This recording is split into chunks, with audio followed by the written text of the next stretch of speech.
is Hidden Killers with Tony Bruschi. Here now, Tony Bruschi. You know, you look at the Adelson family from the outside, if you don't know the whole story, and it's easy to be fooled. You got to think of it from the juror's perspective. If they don't know what's going on and they're seeing these people for the first time, what are they going to see? Because that's what matters. Not what we know out here, not what we've been following for all these years, but what is a juror going to see when they go and sit in that courtroom and they see Donna Adelson and they see Harvey and they see Wendy all sitting out there and maybe the grandkids.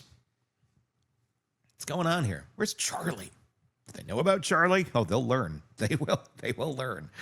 The surface story is glossy. A thriving South Florida dental practice, degrees from respected universities, well-dressed kids, and smiling photographs, family gatherings that look warm and effortless from the outside, but you don't have to scratch very deep to find a different truth. One that isn't about warmth at all. It's about gravity. Not the kind you learn in science class, but the kind that holds everyone in orbit around one person. For decades, that center of gravity has been Donna Adelson. Not the casual, flattering sense people use when they say matriarch, but in the literal sense of control. In this family, Donna's preferences weren't just opinions. They were defaults, allegedly. Her words didn't have to come with ultimatums. They carried their own kind of weight.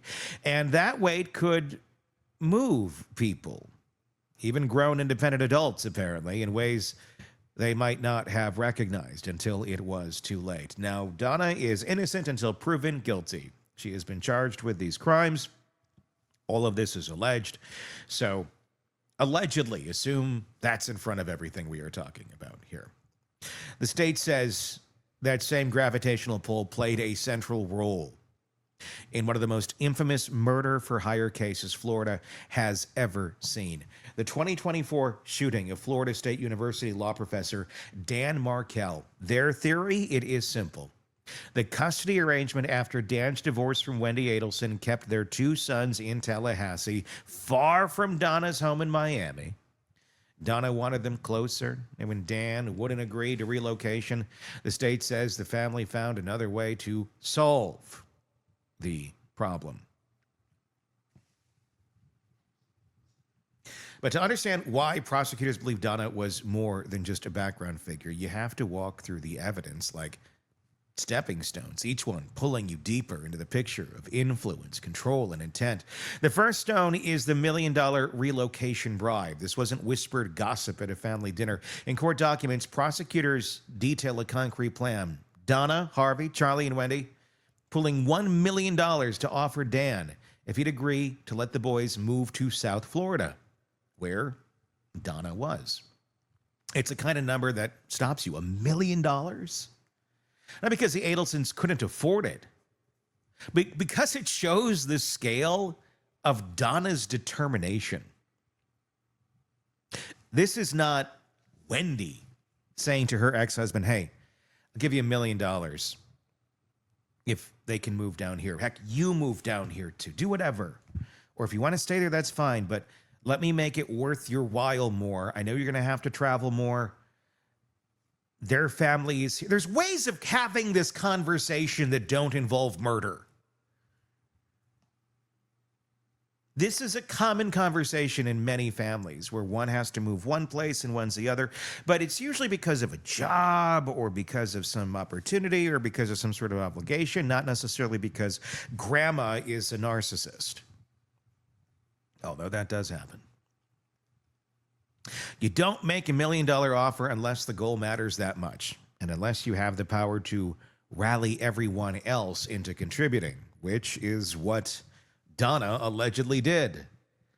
Gathered the wagons, gathered the kids, everybody.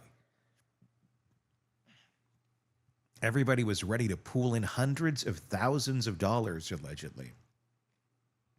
So Donna could be close to the grandkids. Not close to their father, but close to their grandmother, who's literally trying to bribe dad to see his own children less so she could see them more. Grandma really shouldn't even be part of this conversation. But Donna likes to insert herself into things, it seems. When that proposal did not get traction, the strategy shifted to something more personal, more cutting. This is where the religious leverage, that threat, comes in. According to state filings, Donna suggested telling Dan that if he didn't agree, the boys will be raised Catholic. Oh my gosh. To anyone outside the family, it might sound like a throwaway line, but for Dan, a man deeply committed to raising his children in the Jewish faith, it was a direct hit to his identity as a father. And that's not something you do. You don't threaten how you're going to raise the kids, because you're talking about religious identity. You're talking about core identity of an individual. People tend to take their religions pretty seriously. It tends to be like the core of who most people are if they're religious. And to say, I'm going to take the core of your child and raise them the way I want to because I'm grandma. I know you're the father, but I know better. That's Donna Adelson. That's literally what she was allegedly proposing. I mean, just think of that take murder out of it. Who the hell, I shouldn't say who the hell does it. There's a lot of narcissistic grandmothers out there that think their opinion matters far more than their own children who gave birth to the child and the spouse.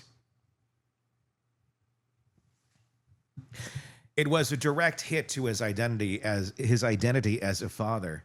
And that's not just an emotional jab, that's weaponizing someone's values to pressure them into compliance.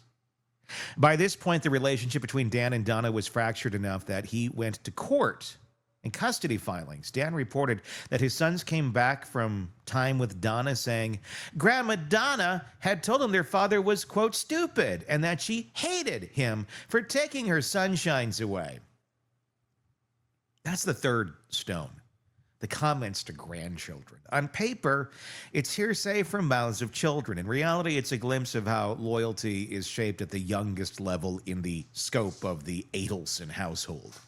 If the prosecution can convince a jury that Donna was already working to align the children against their father, which she was, allegedly, it strengthens the idea that this wasn't just a dispute over location. It was about eliminating him as a parental influence.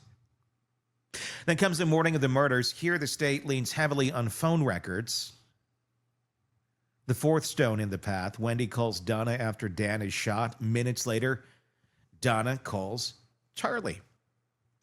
Minutes after that, Charlie's on the phone with Katherine Magbanua. Who's Katherine Magbanua? Well, she's not one of the Adelsons, if you've gathered that much.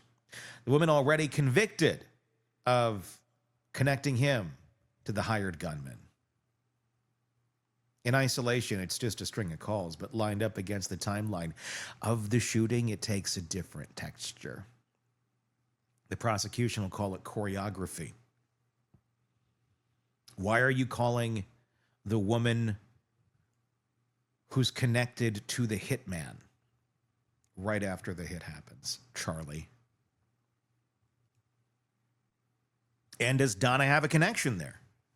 It's not unreasonable to think that if you just found out your son-in-law was murdered in his driveway, that you would call the closest people to you, people who know him, people who are part of the family, even though obviously it's a divorce.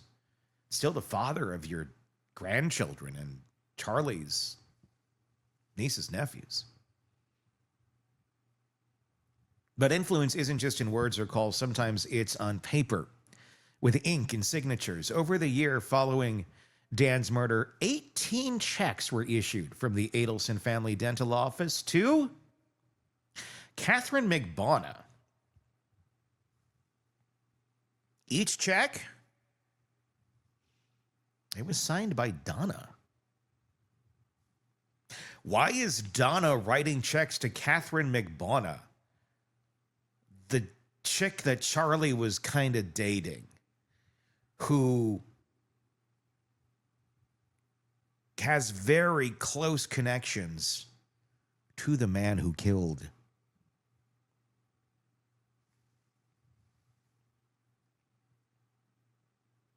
Donna's son-in-law, Dan Markel? Each check, again, signed by Donna. That's stone number 5. The dental office checks. Prosecutors say these weren't wages for legitimate work. They were the payment stream that kept the people who carried out the hit from talking. And whether Donna saw them as hush money or just helping Charlie with his arrangements, her signature is there. 2 years later, the FBI declined to make a move on Donna. They decided to make a move on Donna. They didn't charge her immediately. They went after Charlie first, but before they went after Charlie, they staged what's known as a bump, an undercover agent approaching Donna with a fabricated blackmail note, hinting at knowledge of the murder. That's stone 6, the FBI bump reaction. Donna didn't go to police. She went straight to Charlie. And in a recorded call, she described the issue as involving the two of us. That phrasing matters. Not you, not the family, us. Like the pact that you and two made together. Us. It's the kind of slip that prosecutors will treat like gold. By late 2023, the walls were closing in. Other players had been convicted. The timeline was catching up to her, and that's when law enforcement arrested her at Miami International Airport with a one-way ticket to Vietnam. She's got a one-way ticket on a westbound train. Going to Vietnam. Stone 7. It's not Paris, not New York. Vietnam, a country with no extradition treaty with the United States. Prosecutors call it a getaway plan. The defense will almost certainly try to spin it as, it's a vacation. We went there a long time ago. We always go with one-way tickets. But the date on that ticket, it matched the day she was taken into custody. Donna's involvement in her children's legal battles don't start with the murder. Stone 8 is the divorce and custody file. Years of documented involvement, strategy shaping, and behind-the-scenes coaching during Wendy's split from Dan. Those allegations, the judge has ruled that only parts of that file can come into the trial, but those parts matter. They help show a long arc of control stretching back well before anyone picked up a phone to hire a hitman. Then there's the unwritten but well-documented Family First Code. Shows up in recorded calls and in the testimony of those who know the Adelsons. Outsiders are obstacles, insiders protect one another. It's not stated like a mission statement, but it's there, woven into conversations. And when that's the code, morality can bend. If protect the family becomes the prime directive, the methods stop mattering as much.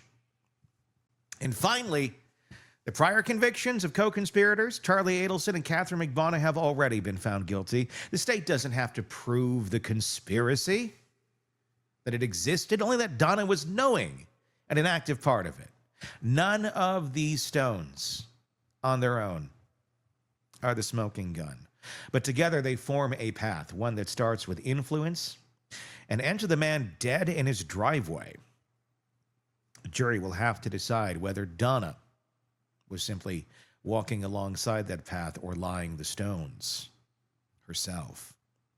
And here's a psychological piece that will linger in that jury room. In families where no isn't an option, the callus changes. When the matriarch wants something, the question isn't, will someone act? It's how far will they go to deliver it? The prosecution will say that in this family, the distance between a wish and an act was shorter than anyone outside that circle could have ever imagined. When the trial begins, jurors will hear the calls, see the checks, read the words in those filings. They'll watch Donna at the defense table and try to map what they see onto what they've heard. And they'll be left with that central choice: grandmother or architect. Because if they decide she was the latter, every other role she's played, mother, matriarch, business owner, it gets eclipsed by one truth. She was the gravity. And gravity doesn't just hold things in place. It pulls. I'm curious to get your thoughts on this case. Let me know in the comments on YouTube. If you're not already there, search Hidden Killers with Tony Bruschi to find us there. And let us know your thoughts, and be sure to press subscribe wherever you are downloading podcasts. You can strip away someone's freedom.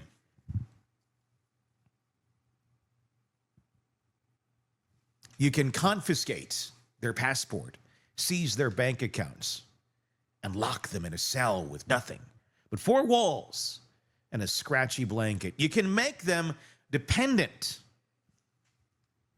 on a schedule they don't choose, a menu they didn't order, or a set of rules they didn't write.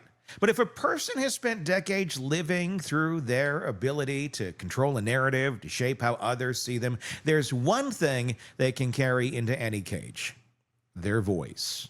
And with Donna Adelson, that voice is still very active, still working, still reaching. Most defendants in her position accused of first-degree murder, conspiracy, solicitation, they start conversing their words once they're behind bars. They shrink the scope of their conversations. They avoid anything that could get them in deeper trouble. You conserve your words. They talk about the weather, the food, their health, short sentences, safe topics. Donna, well, Donna's not been in prison before. And Donna, well, she allegedly likes to perform. And she's still performing. Even in recorded jail calls, where she knows every syllable is monitored, she speaks like someone building a case. Not a legal case in a courtroom, but a personal case for her own innocence, her own story, her own version of the truth. It's in her pacing. Deliberate, not rushed, never letting her voice crack in a way that would give her listener or the unseen audience the satisfaction of hearing desperation. She'll acknowledge the trial, the accusations, the headlines, but she packages them in language that makes her seem reasonable, misunderstood, unfairly targeted. You know, like narcissists do. It's not accidental. That's years of practicing image management in real time. One of the strongest tells is her use of inclusive language with family. We and us instead of me and I. She doesn't say, they're coming after me. She says, they're coming after us. She's inclusive. It's a small shift in words with a big payoff. It collapses the emotional distance between her legal crisis and the person she's speaking to. It reforms her trouble as their trouble, collectively, turning a relative into a co-defendant in spirit, even if not in law. And once you're part of the us, breaking from her narrative doesn't feel like just disagreeing. It feels like betrayal. In some calls, she'll pivot abruptly from high-stakes legal talk to something mundane, commissary food, a piece of prison gossip, a comment about the weather outside. On the surface, it's conversational filler. Underneath, it's minimization. By placing a conversation about the possibility of life in prison right next to a remark about snack prices, she's signaling to the listeners, this isn't as dire as it sounds. We're still in control here. It's an emotional regulator for them and for herself. When she edges towards dangerous territory, she doesn't blurt or stumble. She slides into vagueness. You know how that went? We talked about that before. Enough for the listener to fill in the blanks. Nothing concrete for prosecutors to play back in court as a smoking gun. That's a careful admission. A skill you see in people who've spent a lifetime navigating conversations where the stakes are high. So you can keep the subtext intact while stripping the road or the record of anything explicitly damaging. Over multiple calls, another pattern emerges, the way her tone morphs to fit her audience. With family, her voice is warmer, more intimate, infused with shared grievance. We've been through so much. They're not being fair to us. She's the wronged insider, building solidarity. But in conversations that could reach lawyers, media, or other outsiders, she becomes calm, composed, almost formal. This is audience-specific tailoring, and it's deliberate. It ensures that each person hears the Donna Adelson she wants them to see. She also uses these calls to reframe past events. Now, keep in mind, like I said earlier, Donna Adelson is innocent until proven guilty. All of these are allegations. So assume allegations are allegedly is in front of everything.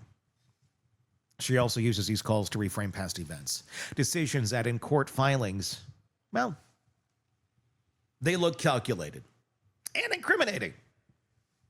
But they're retold as logical, harmless, or even selfless. She edits the memory in real time, knowing that this version will be what sticks if the call is ever replayed. It isn't nostalgia, it's planting alternative narratives in a way that feels casual but is, in fact, meticulous. And then there's her laughter. Not the belly laugh of amusement, but a quick, light chuckle. Follows a reference of something deadly serious, charges, timelines, evidence. The laugh says, don't take this too seriously. It's not just self-soothing. It's not just self-soothing. I don't know why Alexa answered me there, but it did. It's not just self-soothing. It's signaling to the listener that they shouldn't take it too seriously either. It's emotional steering, diffusing the weight of reality so her allies stay steady. When blame creeps forward, she redirects it outward. Then the system, the media, the antagonist is always faceless, always external. This is more than self-protection, it's narrative positioning. If she's not the cause of the chaos, then the people around her can cast her as a victim, and victims deserve defending. Her denial is absolute, no hedging, no softening. Even when the evidence she's denying is already public. The kind of categorical denial has power. It tells allies there's no reason to doubt her. It tells potential sympathizers in the public sphere that she's unwavering, and it leaves no maybe on the tape that prosecutors could twist. Her voice itself is a tool. It drops to a near whisper when she's inviting sympathy. It sharpens to a point when she's creating urgency. It softens when she's coaxing agreement. She's not just recounting events, she's orchestrating the listener's emotional response to them. That's the kind of communication control you develop over years at home, in business, in conflict, as a narcissistic mother. And then there are the lines that sound rehearsed, perfectly self-contained, neatly quotable. They sound for the person on the call. They're for anyone who might hear it later. Jurors, reporters, documentarians. They're planting markers in the official record, moments designed to survive and be repeated. It's performance layered on top of conversation. And all of this adds up to a form of control that's as much about survival as it is about vanity. The legal system controls every tangible part of her life right now. But every time she picks up that phone, she steps back into the role she's most comfortable in. The director, the narrator, the one framing the story for the people around her. And it's not just about protecting her in the here and now. If you're thinking long-term, those calls are part of her legacy. They're the version of her voice and story that will exist in public archives, court exhibits, maybe in documentaries years from now. That's why when every we, every omission, every carefully placed laugh matters. They're all stitches in a quilt she wants the world to see instead of the one prosecutors will hold up at the trial. For someone prosecutors say spent decades as the matriarch, the fixer, the strategist, a woman who could align her family like chess pieces, letting go of that steering wheel might be impossible. We talked about the story here. It was about control shaping her family's decisions. This is how it played out under the harshest light possible. Those recorded calls, public scrutiny, the full weight of the legal system pressing down. Inside the walls, her family is still her first audience, but outside, the world is second. And Donna Adelson, even now, seems determined to manage both. Is she doing it well, though? Is she being effective at directing her image to others? She did it for years with her kids. Her kids went along with it. Yes, mother, whatever you say. And now she seems to think that jurors, the court, the public, the media will do the same. Tell me what you think in the comments section on YouTube. Just search Hidden Killers with Tony Bruschi if you're not already there, and be sure to press subscribe.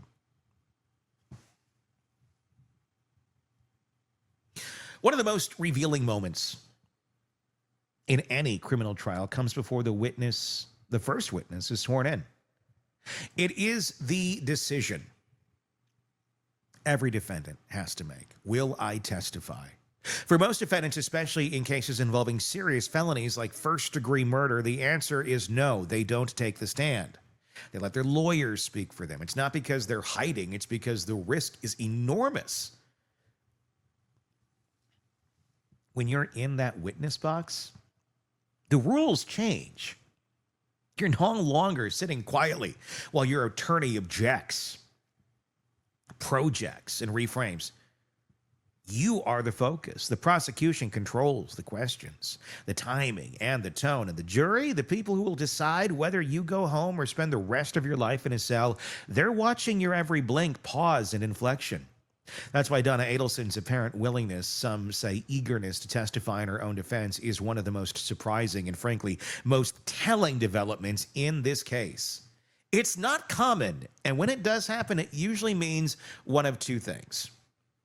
Sometimes it means the defendant truly believes their own innocent story will carry the day. They think, if I can just tell my side of the story, people will understand. They'll get it. Other times it's rooted in ego. The belief that they're the best, most persuasive person to speak on their behalf. They may not trust their lawyers to get the tone exactly right or to hammer home the points that they think are essential. And sometimes it's about control. Taking back the microphone in a process where every other part of their life has been seized. The personality that chooses to testify under this level of risk, well, let's just say it overlaps with certain traits we've seen in Donna before. And yes, again, all allegedly, we're talking about narcissistic control. A high need for it. Confidence, sometimes overconfidence in their ability to read a room. A history of steering conversations, whether in family disputes, business, or public life. The underlying belief is this: if I can just get in front of those jurors, I can make them see it my way. And before that in life, it was, if I can just get in front of this problem, if I can just speak to the people before they hear about this over here that's going to make me look bad, I can steer the narrative, the emotions, the feelings, the reactions that people will naturally have to my decisions. And if I don't like their reaction, well, I can find a way to fix it. I think Donna's allegedly done that quite a bit throughout her life, and it's worked. Otherwise, she wouldn't be sticking with these strategies. For someone who's been the central voice in their family for decades, who's influenced decisions and shaped narratives from the inside out, staying silent might feel impossible. The witness's stand offers a direct connection to the jury, unfiltered by attorneys, unmuted by objections. It's the purest form of self-presentation left in the trial process, but it's also the most dangerous. Prosecutors love a defendant who wants to testify because it gives them the chance to use the defendant's own words against them live in front of the jury. They'll start with the obvious: the relocation bribe emails, the raise them Catholic conversation, the phone records from the morning of the murder, the dental office checks to Katherine Magbanua, the FBI bump recordings, the one-way ticket to Vietnam. Each of those becomes a pointed question, not an abstract accusation, but a "you did this, explain it now" sort of thing. And in cross-examination, explanations are traps. If you answer too fast, you seem rehearsed. Too slow, you look like you're inventing a story. Contradict yourself, and the prosecutor pounces. Even a truthful answer can be framed to sound suspicious if the prosecutor controls the order and the emphasis. I've seen it play out in other high-profile cases. Jodi Arias in 2013 testified for 18 days in her own murder trial. She was articulate, she was composed, and it backfired. Jurors later said that the more she talked, the less they believed her. The sheer length of her testimony gave the prosecution endless opportunities to highlight inconsistencies and points to manipulations. Alec Murdaugh in 2023 took the stand in his double murder trial. He admitted to some lies, denied the murders, and tried to come across as candid. Jurors said later that his testimony confirmed what the prosecution had been saying all along, that he was skilled at manipulating people and situations to serve his own ends. Oscar Pistorius of South Africa testified in his trial for killing Rivera Steenkamp. He tried to control the narrative, but under cross-examination, he became emotional, defensive, and inconsistent. The judge later referenced his testimony as part of why she didn't believe his account. And those are just the headline cases. In smaller trials I've followed, I've seen defendants talk themselves right into conviction, not because they admitted guilt outright, but because they gave the jury a reason to distrust them. An inconsistent statement, a flash of arrogance, a refusal to answer directly. Donna Adelson, if she takes the stand, she's stepping into all of that. The reason she might do it, ego, control, belief in her own persuasiveness. Well, congratulations, Donna. Keep believing in yourself. Please do. Are the same reasons it can and will go wrong. Here's another wrinkle.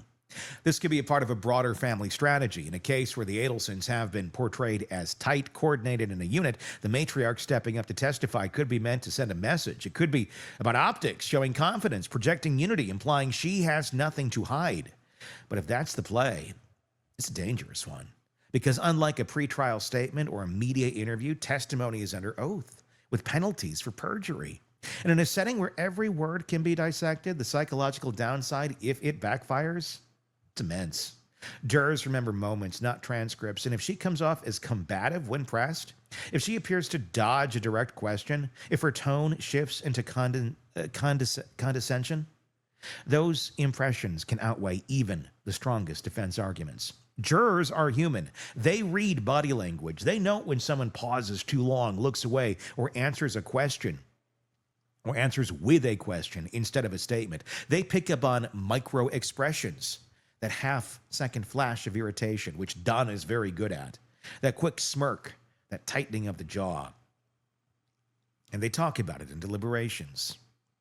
If they say humility, sincerity, and consistency, they might give her the benefit of the doubt. But while Donna thinks she's projecting that, she's always projecting something very, very different.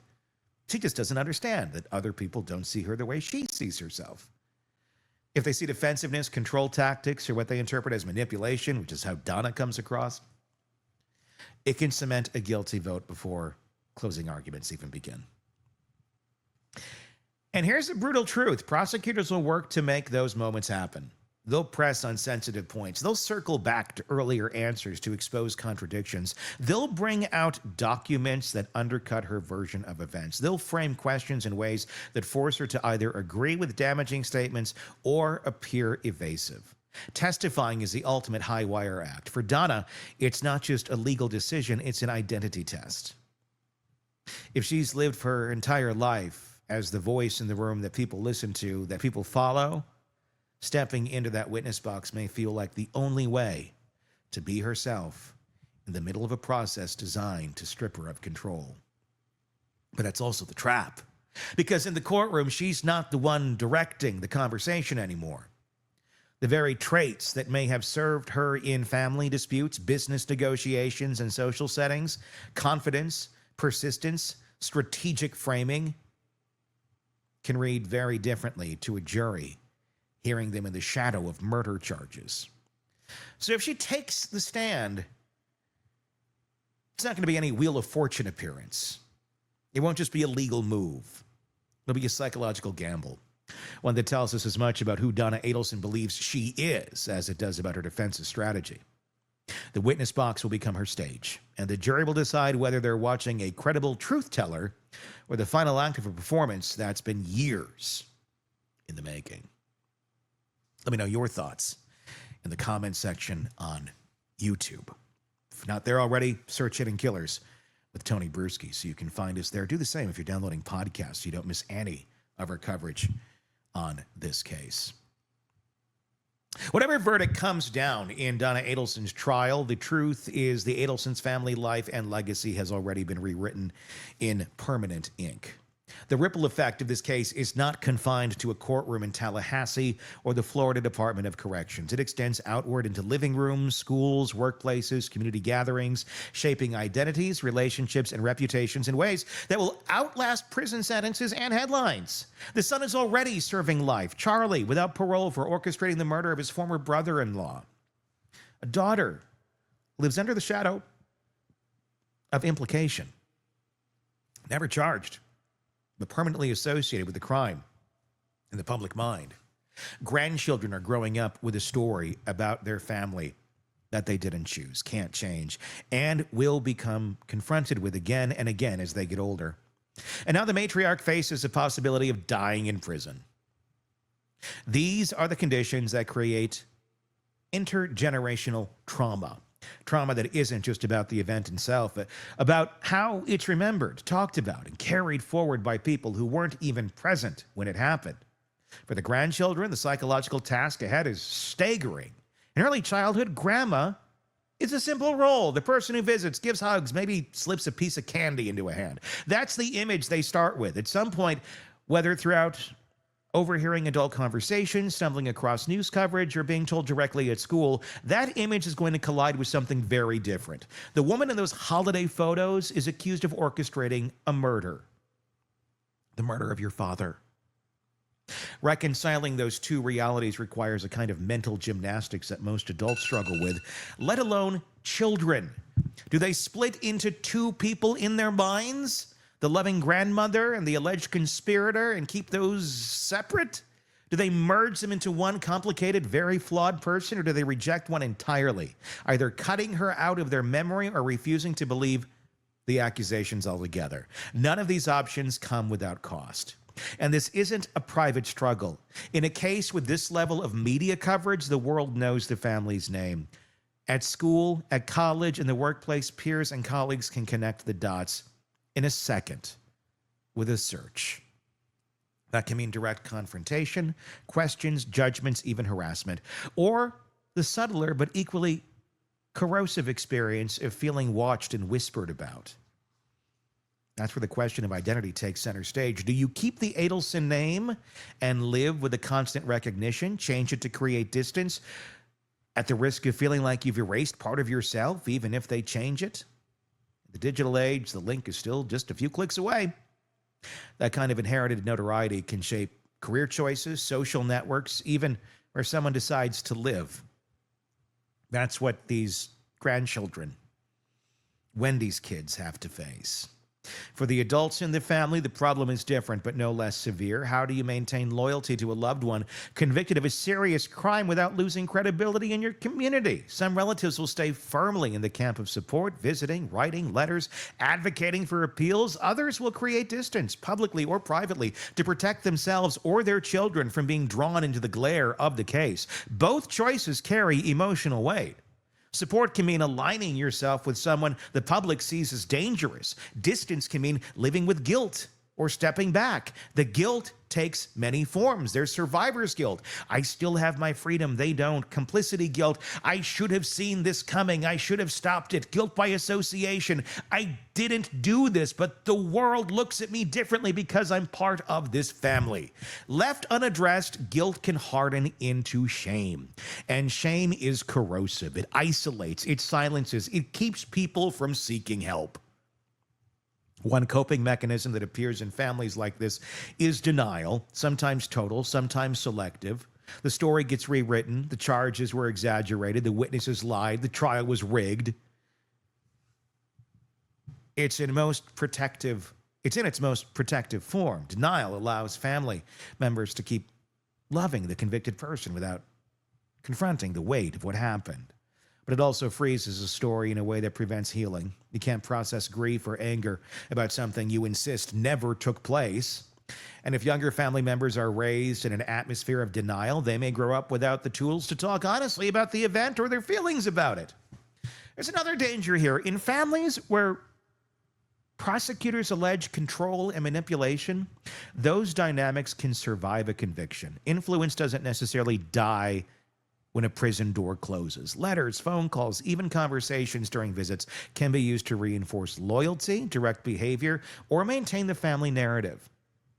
If someone has spent decades in a position of authority within the family, that role doesn't automatically dissolve with sentencing. For younger or more dependent relatives, the pull can be very strong. The community's role in all this can't be underestimated either. In a high-profile case, the community isn't just the neighborhood, it's the broader public audience. Every social interaction is filtered through what people think they know about the case. For some families, the judgment comes in silence. Invitations not extended, conversations that die when you walk into a room. In other cases, it's vocal and aggressive. Confrontations, taunts, or public shaming. Either way, the effect is to limit the safe spaces where the family can breathe and be themselves. That kind of isolation can delay or derail emotional recovery. In some rare situations, families in this position make a deliberate choice to engage publicly, to give interviews, to tell their side, to become activists for reform. That's one way to reclaim agency, but it's a high-risk move. It can backfire if the public sees it as self-serving or if new evidence contradicts the family's statements. And as for the children, it can mean growing up in a public battle they did not choose. So what's a long-term prognosis for a family like this from a psychological standpoint? The best-case scenario: to slow, intentional rebuilding of trust within the family. Honest acknowledgement of what happened, and a separation of individual identities from the family's collective reputation. That means giving each member, especially the younger ones, permission to define themselves on their own terms, without inheriting the guilt or defense of older generations or following the orders of them.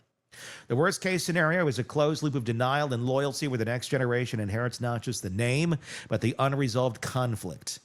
In those situations, the crime remains the organizing principle of the family, not as an event in the past, but as the live wire running through every interaction, shaping choices for decades. For the public, there's the broader takeaway here. We're quick to focus on the defendant, the trial, the verdict, but in cases like this, the blast radius is wider. It includes people who never set foot in the crime scene, never spoke to a lawyer, never appeared on a witness list, but who will live with the fallout for the rest of their lives. It's a reminder that crimes of this scale don't just create a victim and a perpetrator, they create concentric circles of impact. Each one altering the lives inside in ways that they cannot be undone. For Donna Adelson, the verdict will decide where she spends her remaining years. For her family, the sentence has already started. The question now is whether they can find a way to keep that sentence from defining the next generation as completely as it has defined this one. Tell me your thoughts in the comments section. If you're not on YouTube already, find us there. You can watch us do all of these stories and comment. We'd love to have you there. Just search Hidden Killers with Tony Bruschi. Be sure to press subscribe while you're there, and search Hidden Killers with Tony Bruschi wherever you get podcasts as well, so you can take us on the go and listen wherever you may be. Love to hear your thoughts on this case as this trial begins to ramp up for Donna Adelson. We'll be covering it every single day, so press subscribe so you don't miss any of our trial coverage here at the Hidden Killers Podcast and True Crime Today. I'm Tony Bruschi. We will talk again real soon.